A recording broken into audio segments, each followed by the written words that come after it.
New tonight at 11, a big announcement from the Gay Men's Chorus of Washington, D.C. Just a couple of hours ago, the group told us their upcoming performance at the Kennedy Center has been canceled. It's the latest announcement that we've seen since President Donald Trump took over as chairman of the board.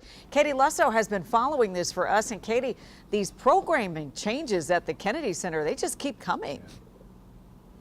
Yeah, they do. And remember, it's only been a week since the president was elected the chair of the board for the Kennedy Center. But these changes, they are happening fast and already having a major impact on performances.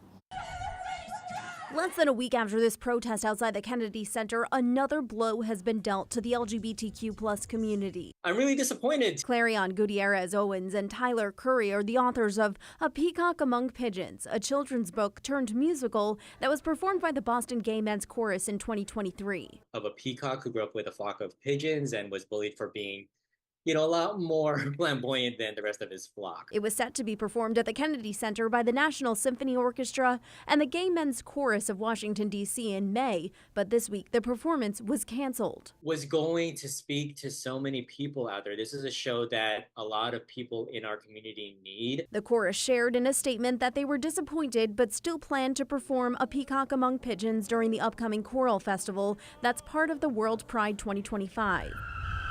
This comes on the heels of an announcement by the Alfred Street Baptist Church in Alexandria, one of the oldest and largest African-American Baptist church in the nation, that they are cutting ties with the Kennedy Center by canceling their Christmas performance this year. It's a huge statement for us to pull out of the Kennedy Center with such a background, with such history, and we don't do that lightly. Reverend Dr. Howard John Wesley says they've held the Christmas performance there for 5 years, but it's clear their missions no longer align. And we know that the new leadership of the board is moving in an opposite direction, and we just didn't feel that the venue was no longer aligned with who we were as a church family. People have to stand up and use their voices if they are not in alignment with the direction that our nation is moving in.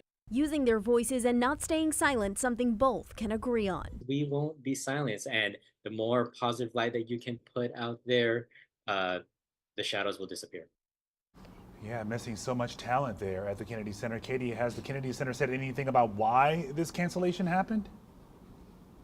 I've sent several requests to them. The short answer is no. They have not gotten back to us with any clarity. I can tell you that I went on the Kennedy Center's website tonight, and it shows, if you go to the date May 21st, which is when the chorus was supposed to perform, it shows that the Wizard of Oz in concert is now scheduled for that date. So no clear answers, but some answers based on what we can see and what we are hearing. All right, Katie, thank you.